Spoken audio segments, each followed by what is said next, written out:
If you recall, we've said repeatedly, Trump's a gift from above. So all can see Arab rulers' shame, their disgrace, and what they're made of. More so, the Arab world knows what goes on behind closed doors.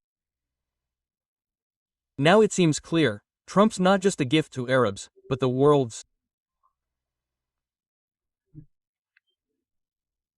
So the true face is revealed, more and more for all to see. What happened in Gaza these past 2 years, and yesterday in Venezuela, will affect the whole world, contrary to Trump's decree. Trump wanted to fix America's economic woes, bankrupt as we've said before. Trump sought to solve America's economic plight, seizing Venezuela's oil and precious ore.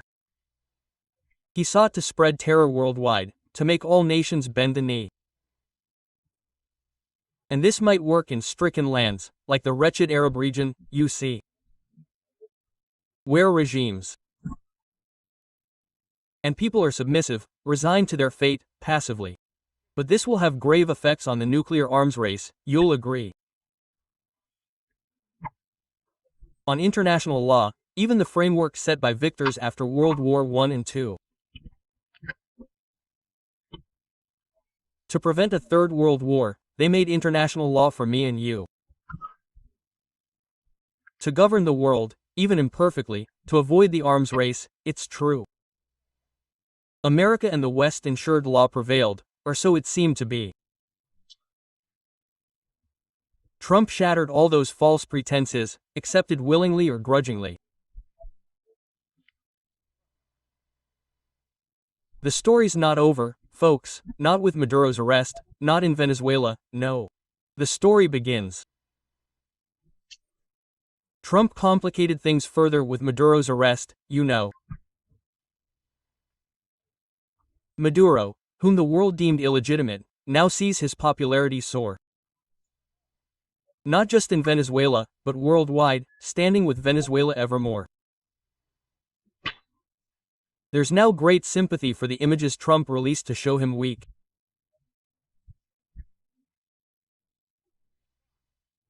It worsened things. Trump wanted to show Maduro weak, surrendering, via photos and videos.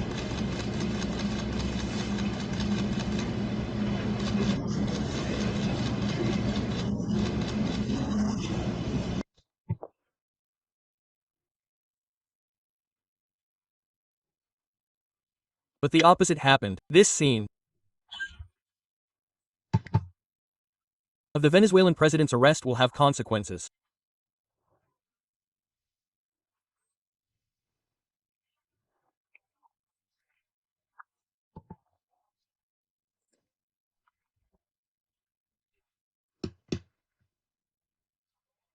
Trump brazenly said the real goal isn't drugs or the lies he spread. You could see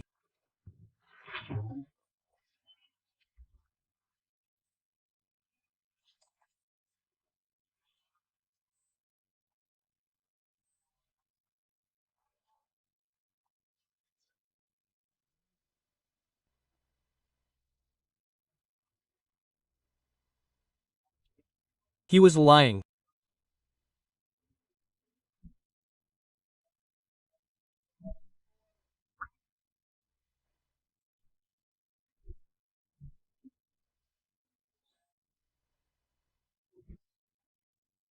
The goal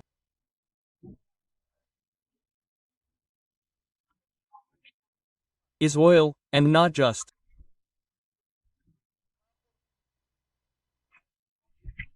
oil, precious minerals for modern industries.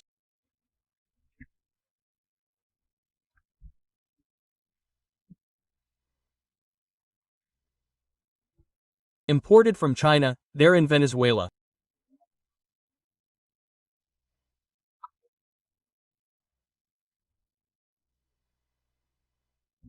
The goal is oil. I'll run the country until we can do a safe, proper, judicious transition. We don't want someone else in the same situation as the last long period. So, we'll run the country till we can make a safe, proper transition, judicious. 'Cause we want peace, liberty, justice for Venezuela's great people. We're there now.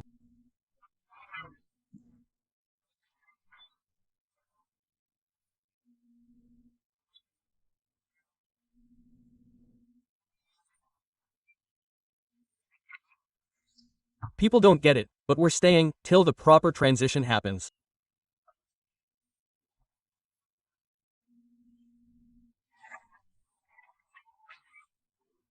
We'll run it till then. They pumped almost nothing compared to what they could.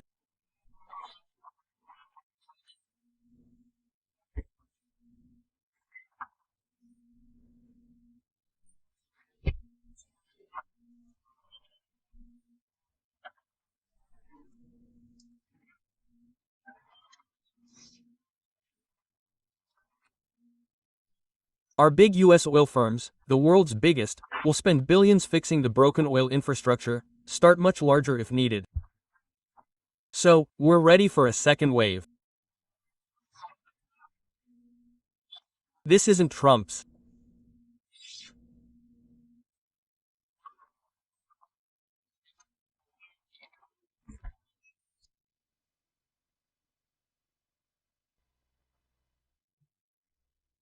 First time. Early on, he clearly said, why blockade Venezuela to topple the regime? He said, no one will enter Venezuela. They stole our energy, we must reclaim it. US greed in Venezuela started. Over 26 years ago, 1999, when Hugo Chavez took power. They even tried a coup in 2002. It wasn't about human rights or democracy. It was because US oil firms, imposing monopolistic, abusive terms, were kicked out, greatly oppressing the people.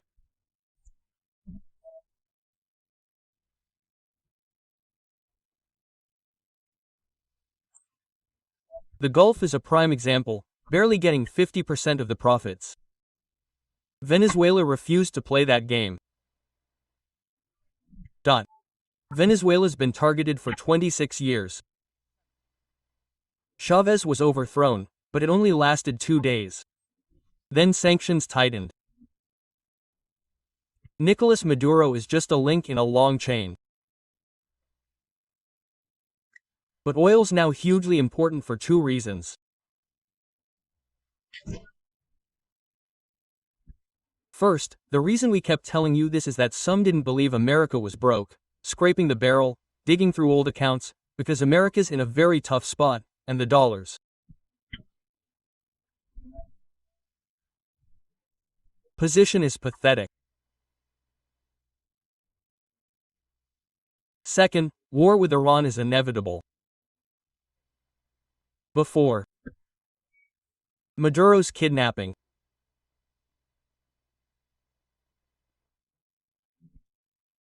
America said, in a Netanyahu meeting, all Hebrew media said Netanyahu got the green light to strike Iran. Trump announced, I told you, there were protests due to inflation in Iranian streets. He said if the regime kills protesters like before, we'll defend them. Ultimately, a confrontation is inevitable between America and Israel on one side, and Iran on the other. I mentioned yesterday on the live broadcast, and I reiterate tonight, that this confrontation won't be like the first. Trump really put Iran in a position where it has no options now. The race is on.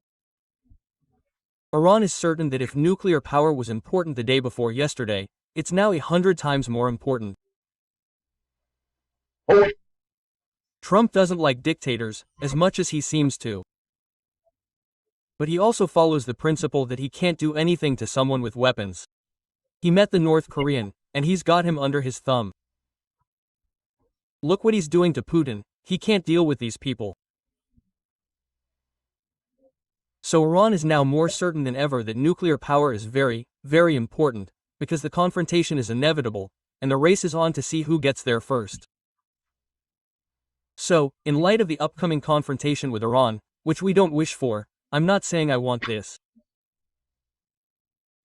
May God grant safety to Iran and the region, because the whole region will be dragged into this confrontation.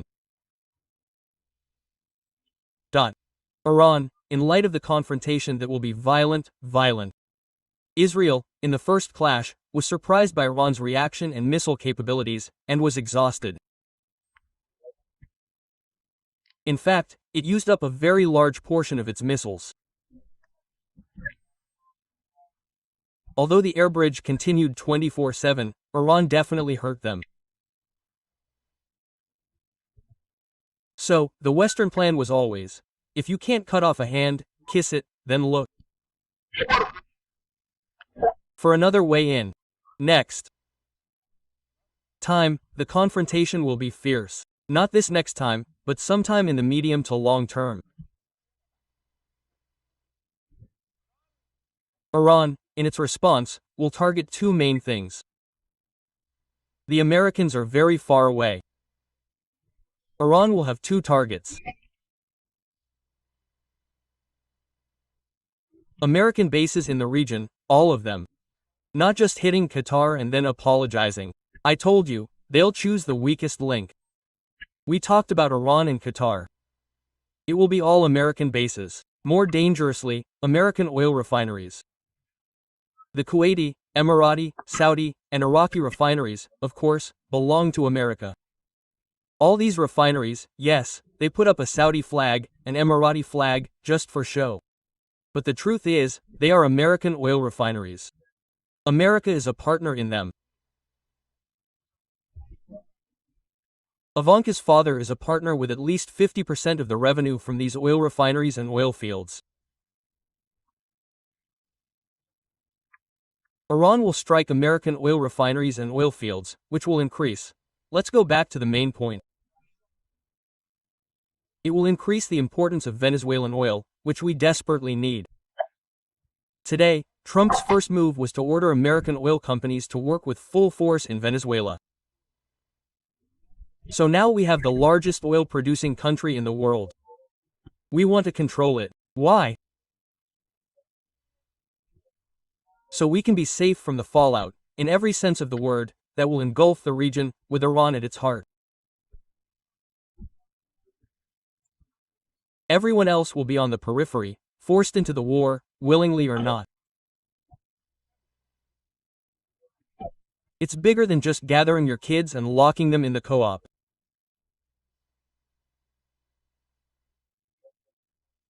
Because Iran is threatening the Israeli project in the region.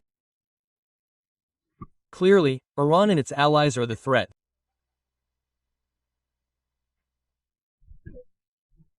So, a strike on Iran could very likely trigger a global oil crisis. So, we needed an alternative. That's why the 26-year conflict with Venezuela had to be resolved. Trump, who wanted the Nobel Prize, Trump came out and said, Venezuela stole our oil. Forget drugs, and so on. They trade in drugs. All lies. And no one took it from them.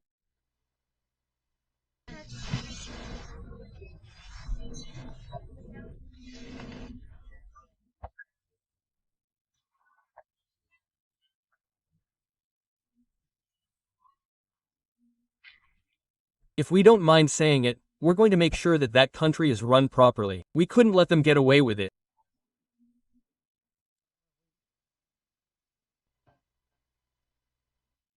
There's an even stronger clip of him getting off the plane amidst the events. This is the press conference that lasted 2 hours. I'm telling you, he said it verbatim. He said, they stole our energy fields, and we're going to get them back. He means their oil is their oil. It's colonialism, the way they want it, open colonialism. Open colonialism. International law was created as a cover so we could be colonizers, but subtly, after World War II. And one of its goals was to prevent Germany from rising again. Germany was contained after World War I. They imposed fines and a blockade, limiting soldiers and weapons. They did everything to make Germany kneel. Then Hitler emerged from underground, promising the Germans a new, strong Germany, after it was broken and subjected to humiliating conditions. So he came back, fought, and occupied Europe, reaching the edge of Russia. And only the Russians stopped him. The same thing happened with Germany, happened with Japan, it happened with the Ottoman Empire. They made a new law. Every day, the storefront proves it's a lie. But Trump's dropping his last pretense. What was happening in Venezuela? American companies controlled Venezuela's oil. Like they do in Saudi and Arab nations. Their income from it reached 50%. Then Chavez came in, 99, wanting to change the deal. He saw it as unfair. He clashed with America. They tried to overthrow him in 2002, put in a businessman for 2 days. The coup failed. Now Trump isn't trying to take a percentage of the oil, he wants to seize all the oil. That's why China said yesterday, "What? We'll give you a piece to reassure you." China was the biggest importer of Venezuelan oil. Besides the precious metals. Notice his meeting with Elon Musk.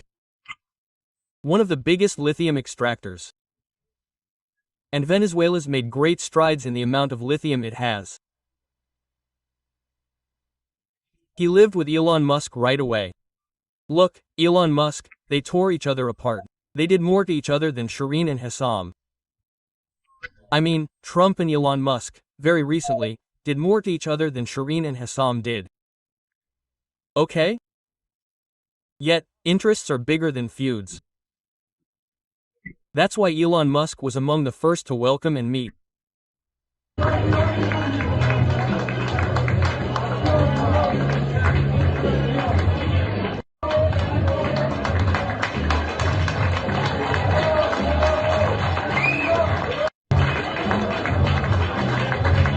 So, Trump's scenario is very dangerous. He's literally playing with fire. And this colonial scenario won't be exclusive to America, which is different from America of 10 years ago. Definitely different from America of 20 years ago. Different from America of 30 years ago.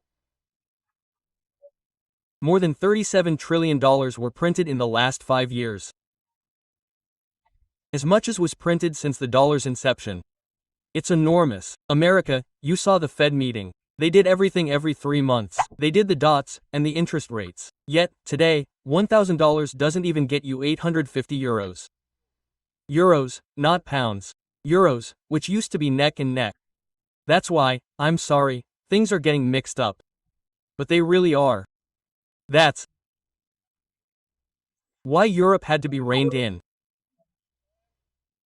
So, the game Putin played with America and the Ukraine story. This had to happen. And I think, I've told you this dozens of times, the goal was never Ukraine at all. Putin and Russia aren't enemies of America. Why do you see Putin being so lenient on Venezuela? Because he's been promised his due. That's it. We'll leave you Ukraine. Do what you want. Let Zelensky do whatever he wants. Take the land you want. And America, before Putin even went in, before he solidified what he did in Ukraine, they made a deal with Zelensky for weapons. To take the precious minerals. America gets a cut of the precious minerals, in exchange for the money we gave you in the war we ignited. And at the same time, Europe, where today $1,000 is about 850 euros. This Europe was taking off, especially through Germany and Merkel, may she rest in peace. Merkel, a leader rarely seen. That's true. She was very smart and all, but she had a key factor that helped her with that amazing success. The cheap gas she was getting from Russia, Nord Stream 1. America was biting her.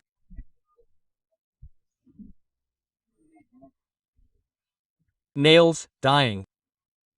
So Germany built Nord Stream 2 with Russia, getting gas at a very cheap price.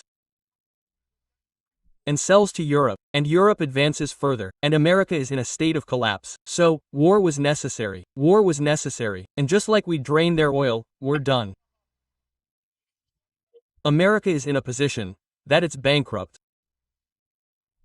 So, it's not satisfied with the 50% it takes from the Gulf. And this is a very dangerous point. That's why Iran, for Israel and America, the goals in Iran are very clear. To guarantee the Zionist entity. Right. But there's another reason. Another reason. Complete control over that region that we milked and paid tribute. And we share the money in exchange for linking the dollar to oil. I mean, you go to any foreign country, you find the dollar, from 40 years ago, at 3.75. In the Emirates, in Qatar, in Saudi Arabia, still to this day, 3.75. Why? Because America decoupled the dollar from gold after the October War. And the dollar became petrodollars. So, we're going bankrupt. We want everything. So, Iran seems to be the target. But the target isn't just Iran. It's Iran and the Gulf. Trump was telling you at first, this Gulf, these rich people, must pay for us to protect them. They paid with their blood, once, twice, 3 times. And he made them fight with each other and besiege Qatar. And Saudi Arabia and the Emirates started paying him, and Qatar paid him.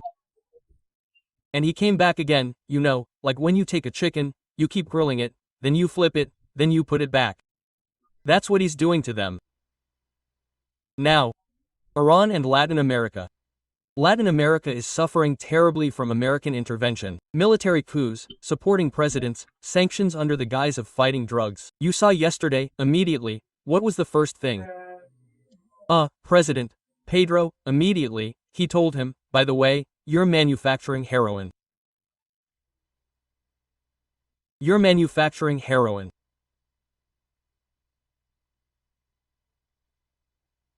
The slogan in Latin America can't be the Muslim Brotherhood. The Muslim Brotherhood is in the Arab region. The slogan in Latin America is drugs in America. Their ambitions have doubled in Latin America, leading the southern region. America said it in one form. One form. They have a lot of wealth and we need it. Sorry, we need it. It doesn't need countries, agreements, or a global system. It's all being traded. We are a generation destined to witness that dramatic shift. And God has a wisdom. The counter. With Rus relationships, reg matter, all resources and earth elements got the lithium triangle, which is for technology today. 60% of the world's lithium, is in the lithium triangle, Argentina, Bolivia. We just have the largest oil reserves, light sweet crude, discovered off of Guyana over a year ago. You have Venezuela's resources as well, with oil, gold. We have the Amazon, the lungs of the world. 31% of the world's fresh water in this region, to the regionality.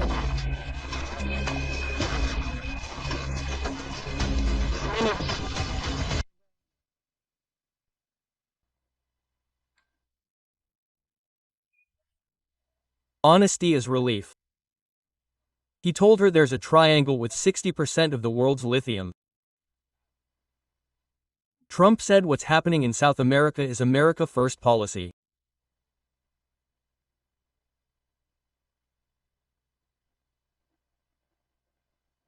Why is running a country in South America America First?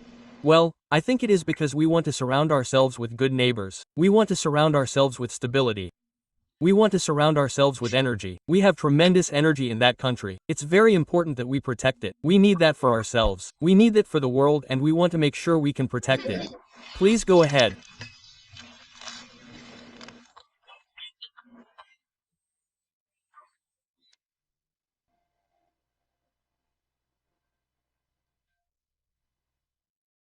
Egyptian Variety on live broadcast. Do you exaggerate Iran's capabilities, Mr. Moataz? If America and Israel wage war on Iran, all Arab countries will stand hand in hand with America, against their will. Don't exaggerate.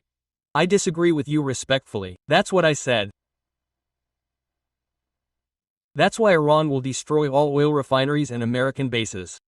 And Iran has the ability to destroy all oil refineries and American capabilities and bases. That's what I'm saying. What's the difference? That's why the coming scene, I told you, is.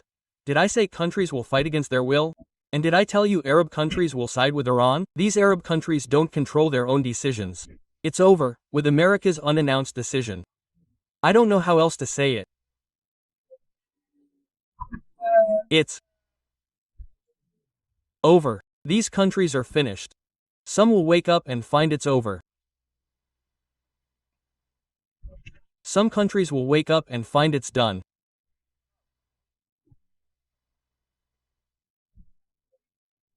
Their time is up. We'll reshape things. We'll play again. Dr. Abdullah al-Nafisi, the one I told you about, the historical point Abdullah bin Zayed made, said he was going to see his troops. He's acting like Rumsfeld. There was also talk about the Gulf states and America's view of them. This was years ago. He was saying that. I was talking to a British MP, and he was telling me about future policies and what we'll do with the Gulf states, as Britain, and what our policy is.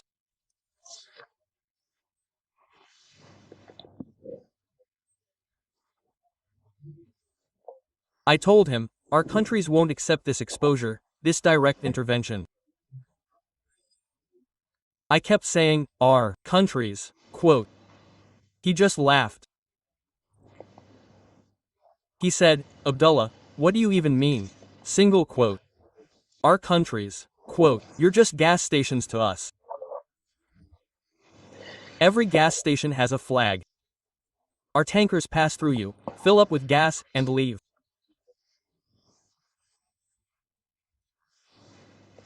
So what do you mean, our countries, and we won't accept?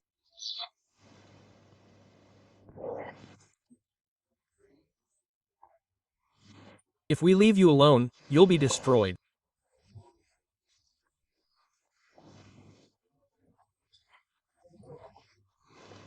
This was from the core countries, an Englishman, and we talked about the international system and how the core countries control it. So when I say their sovereignty is diminished, I'm not exaggerating.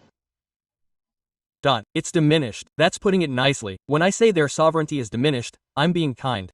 Sovereignty is a very deep word. It has nothing to do with. Some people say, no, America. I don't think America will strike. Israel won't strike Iran. A confrontation with Iran is inevitable.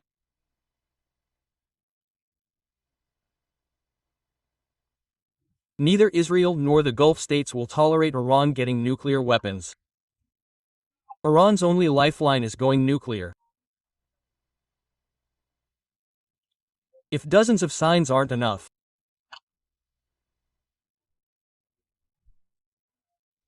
Venezuela's recent actions are a new sign. Where was North Korea? We talked about North Korea, also via Pakistan. That's why they praise Abdul Qadir Khan. May God reward him for his deeds.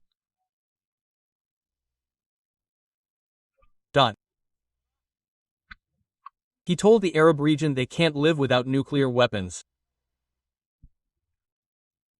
We told this story in an hour-long episode. And Libya. Gaddafi was the only one who tried, and then, Gaddafi's story is well known.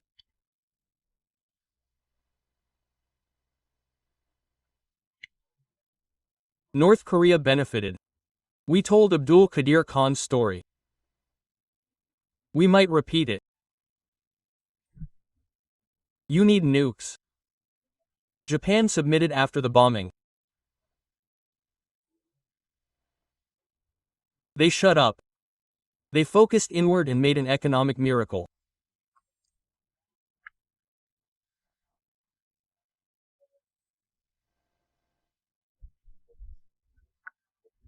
Iran won't give up its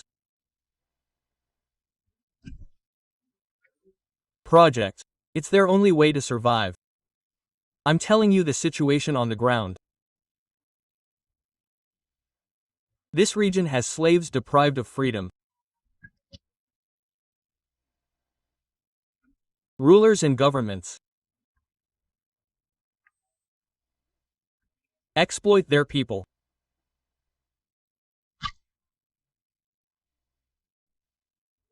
Iran, Israel won't tolerate it.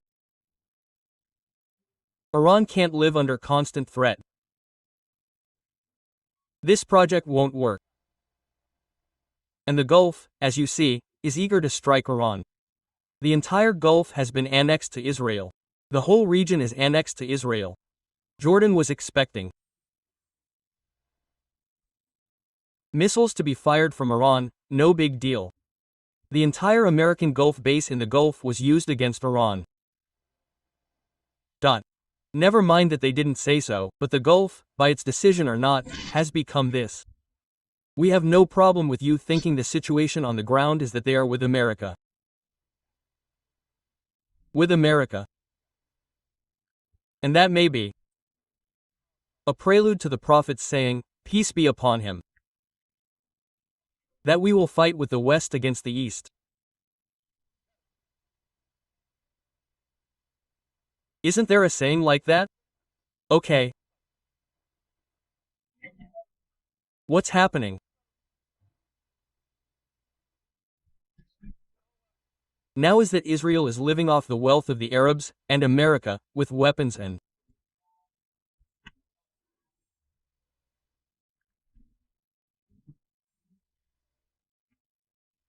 bullying, wants to live off the wealth of the world. Israel is bullying. Israel is living. Where does it get its money from? Where does it get its money from? Israel, Egypt cuts off a piece of its flesh and gives it to it. Saudi Arabia cuts off a piece of its flesh and gives it to it. Lebanon, Palestine, by force, cuts off a piece of its flesh. This flesh is gas, dollars, trade, everything. Everything, as you can see. What are we going to repeat? What are we going to repeat? It's preying on Arab wealth. That's why any democracy will be against Israel.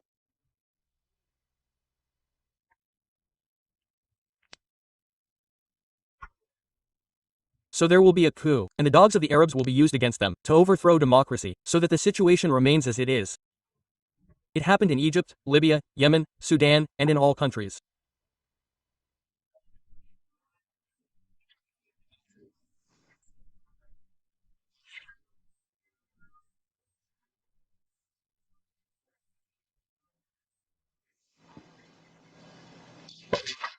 Why are dictatorship being supported in the Arab world, to be subservient to Israel?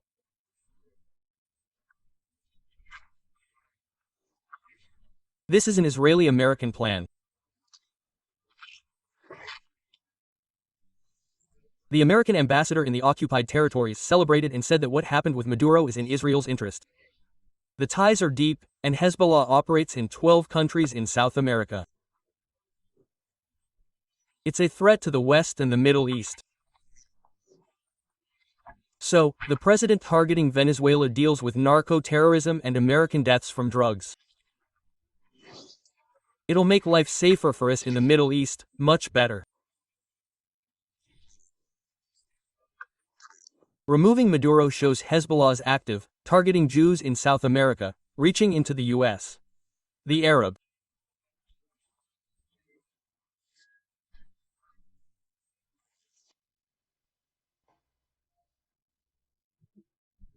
region is silent, as if blind. Like Trump did nothing. All they did was wet the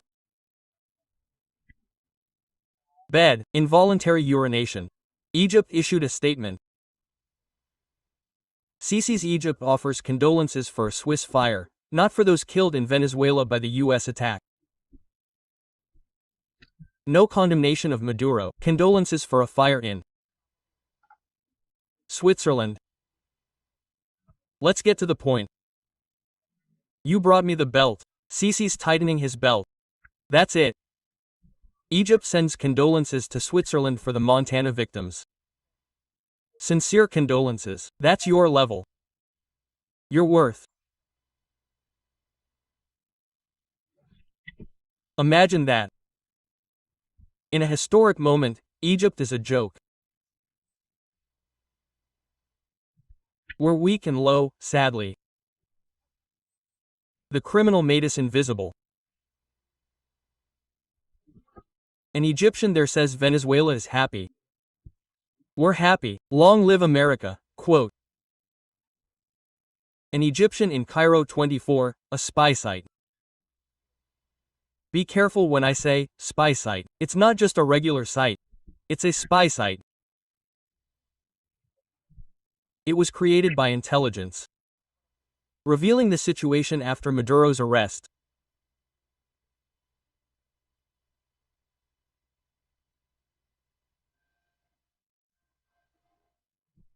Like Badr Abed, he said the prisoners don't want to leave prison because of the luxury they're in. They brought him to talk. The tragedy is he's talking about detainees, and the people will enjoy freedom. Hopefully, we'll get to talk about detainees too, and the people will enjoy freedom.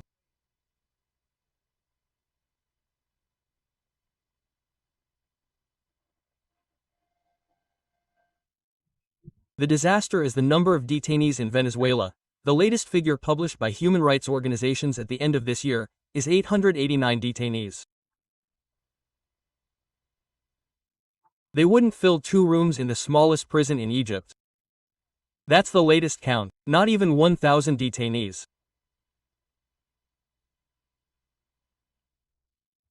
Maduro released 87 detainees 2 days before his arrest. So, if you're comparing the situation of detainees in Venezuela to the situation in Egypt, Saudi Arabia, Kuwait, Bahrain, the Emirates, Libya, Morocco, or Algeria, there's no comparison at all. Egypt has exceeded 100,000 detainees. And not for a year or two, but for many long years. And unprecedented humiliation, filth, and disgrace. And then the owner of Sisi's favorite dictatorial slogan is the one who will defend democracy. He called him out in front of all the journalists, presidents, and people. The shock was when he called his favorite dictatorial dog. He responded to his call with silence. Trump calls out to Sisi in a loud voice, "Where's my favorite dictatorial dog?" He was calling out to Sisi. The newspaper, Yours 3 recorded the incident during the G7 summit. In it, U.S. President Donald Trump was heard describing Abdel Fattah el-Sisi as his favorite dictator inside an ornate, luxurious room at the Hôtel du Palais in Biarritz during the G7 summit held in France. The American president was waiting for a meeting with Sisi. And while waiting, Trump looked at a group of Egyptian and American officials and called out loudly, saying, "Where's mommy's darling? Where's my favorite dictator? Come sit on uncle's lap?" Quote. People told you, you'll enjoy freedom, while others are shocked. How can you be so vile? Question mark. Even Trump couldn't stand the journalists he controlled. He said, "What drugs? You arrested her for a minor offense and released the ex-president of Honduras, accused by America with 3,000 pieces of evidence of drug trafficking."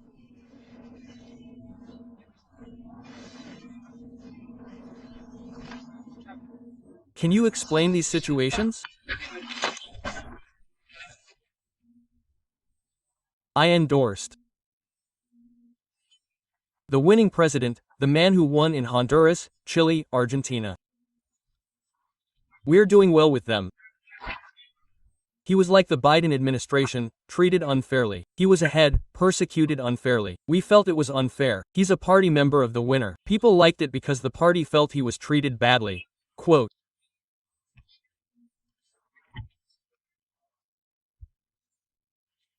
The scene is crazy.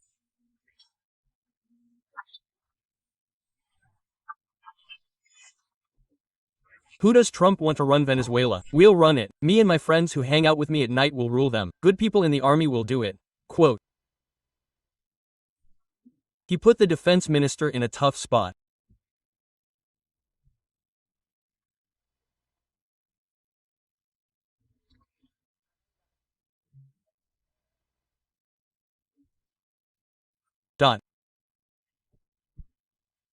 The way it was done made people suspicious.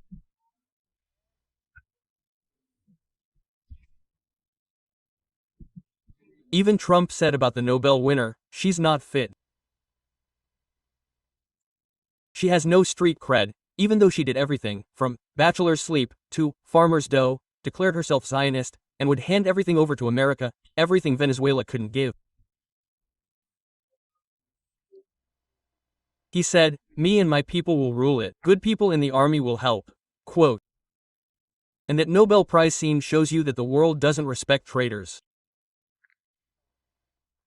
They use them, yes, but don't respect them.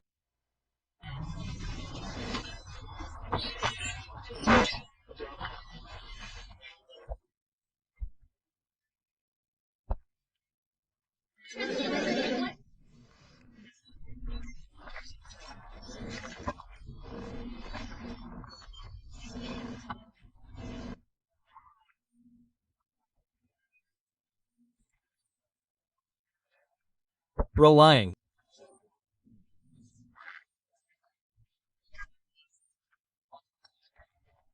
on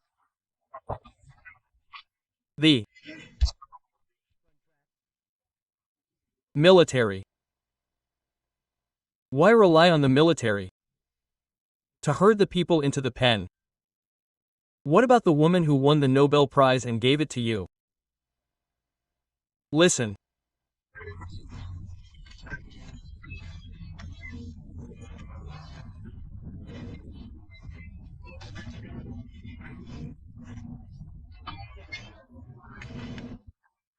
As you know, pick by, so working on that directly.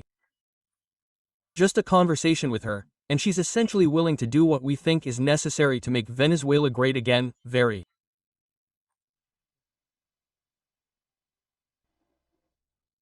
That's one scene. The important thing is Maduro's deputy, who was immediately sworn in. In our estimation, this cut off the path for a coup by the Minister of Defense. Or any military figure, whatever. Until now, the Minister of Defense is floating, unsure what to do. And he couldn't have staged that scene because the American performance was too despicable. He couldn't stage a coup. Nevertheless, the vice president, who was sworn in, cut off his path.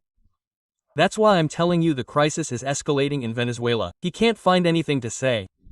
When they cornered him about Machado, he said the Venezuelan people don't respect her. And even if they did respect her, it wouldn't work. As the opposition leader in this scene, she's America's dog. The direction can't be like this. Opposition leader, and have you.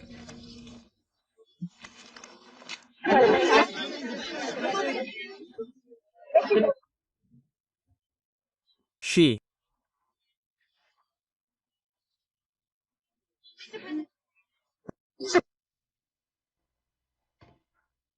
did everything. She did everything. Maria Corina Machado, she didn't leave anything undone. She did everything with utmost force. She supported the entity with utmost force. She told the Americans, qualified American companies, come on, come here, I'll open it up for you with complete clarity. And she was the first to celebrate what Trump did. They even tarnished the Nobel Prize. They tarnished what remained of its reputation. Maria Corina Machado, listen. The Prime Minister of the State of Israel.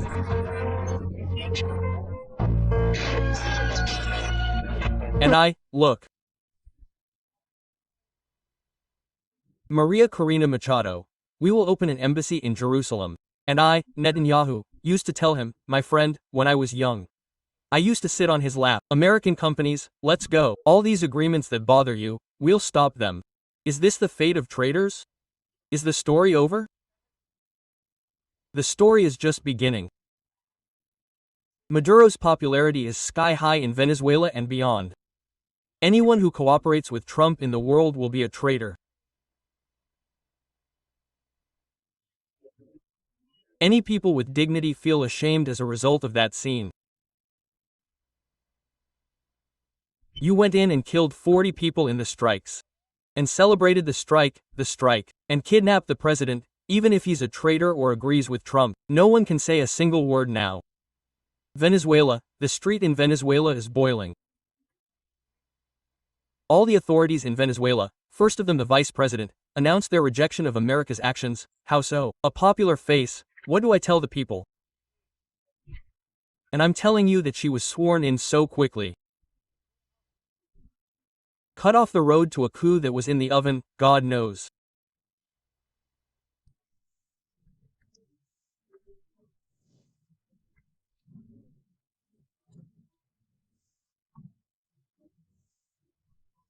Unnatural, no doubt.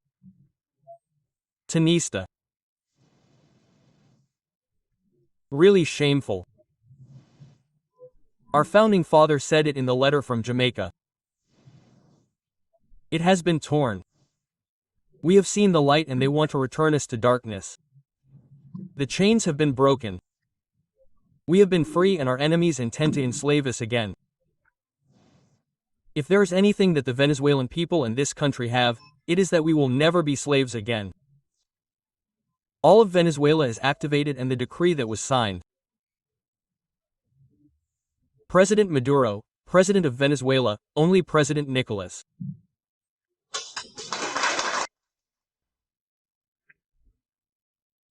Let them fill their mouths, we will never be slaves again.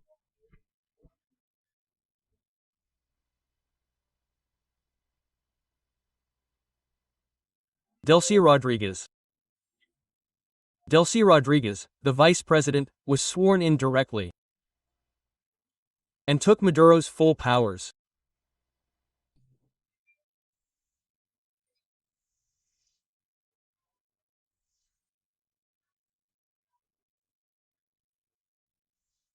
Enjoy, Executive Vice President, the Republic assumes in.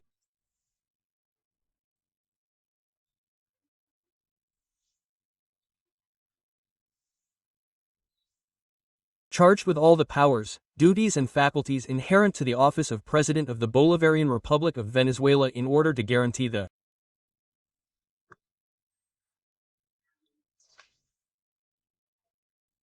administration of the nation. This is the most wonderful step, in our estimation, that has been taken in Venezuela. That they didn't leave a vacuum for the birds of darkness to move in. Of course, I confirmed to you yesterday that Maduro was taken by betrayal. And I reiterate this to those who didn't follow my live broadcast yesterday. Maduro was taken by betrayal. It's impossible, he was taken by betrayal. There was betrayal. Betrayal at a high level. Who and how will be revealed, but he was taken by betrayal. He wouldn't be taken like that, Maduro, in this way, without resistance and with such simplicity, except by betrayal. There was talk that the Minister of Defense might have betrayed him, after his house was targeted. And he came out. He had no choice but to declare his rejection of what America did. His true colors haven't been revealed yet. But I told you, that's the only option for a people whose dignity has been insulted, or whose dignity has been violated, the Venezuelan people.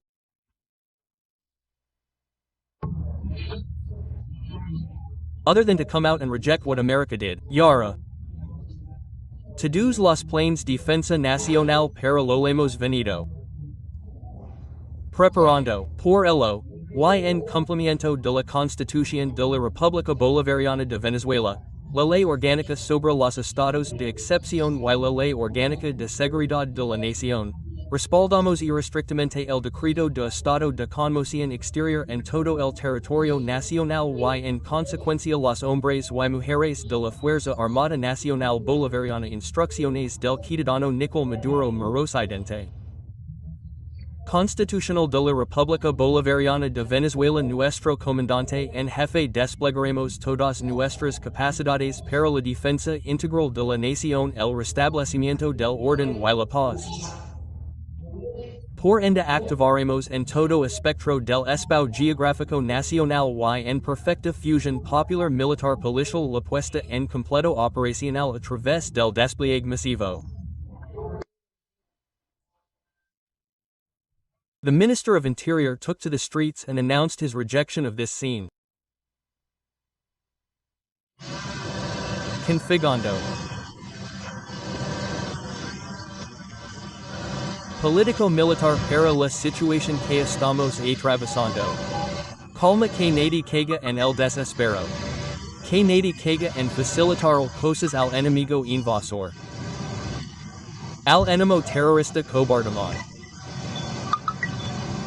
Nadie la facilite cosas. No es la primera lucha. La primera batalla contra este pueblo han emprendido algunos creyendo van a derrotar. Creyendo van a manchar el honor y la dignidad del soldado, del policía, del venezolano de pie. No es la primera.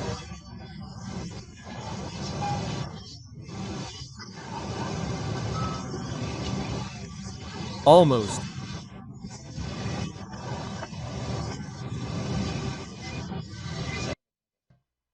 All the ministers took to the streets, rejecting the American scene. That's why I'm telling you, the situation in Venezuela is complicated. The Minister of Commerce took to the streets,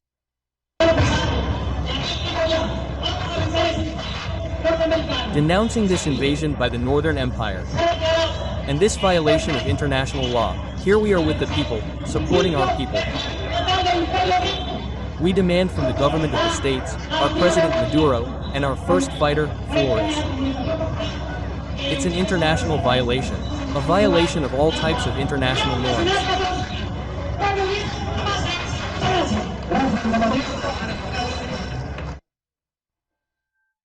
The Venezuelan people are in the streets supporting Maduro.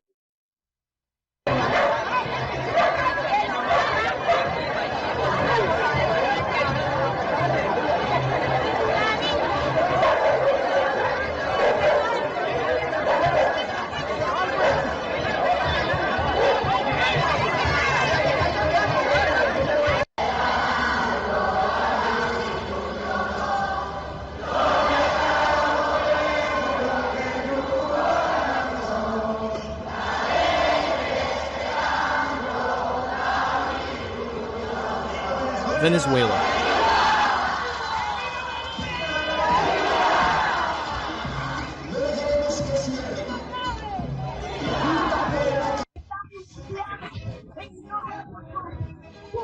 Entirely taken by the people, the Venezuelan people who reject all violence. Aggression. Free Venezuela, revolutionary homeland, Venezuela of our brother President Maduro.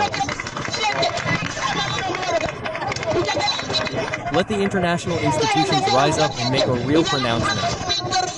Because they are starving a people whose objective is justice, a people who have fought for the same housing, a people who have food. They took everything from our children. Today we tell these international institutions to speak out. Because the American government is not the world's police.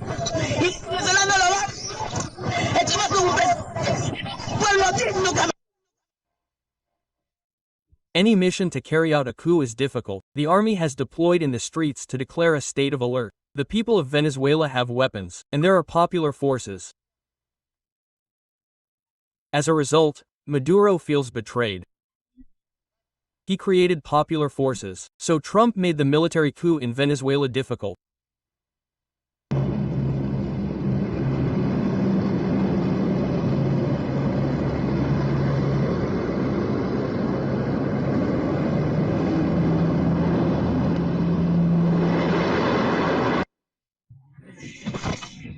Revolutionary forces, people in the streets defending President Nicolas Maduro. We are at the Great Wall of Peter and we see everyone activated in defense. Homeland. With us, the enemies of the North, we maintain armed resistance.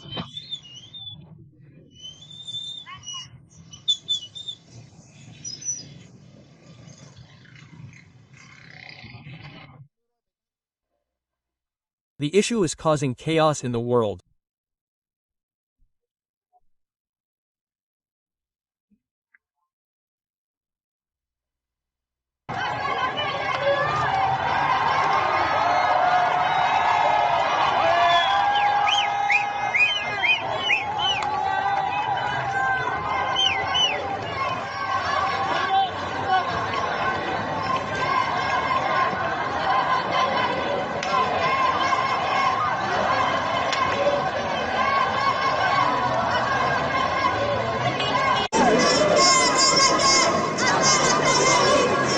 America is burning in European countries because of what happened in France, Greece, and Spain.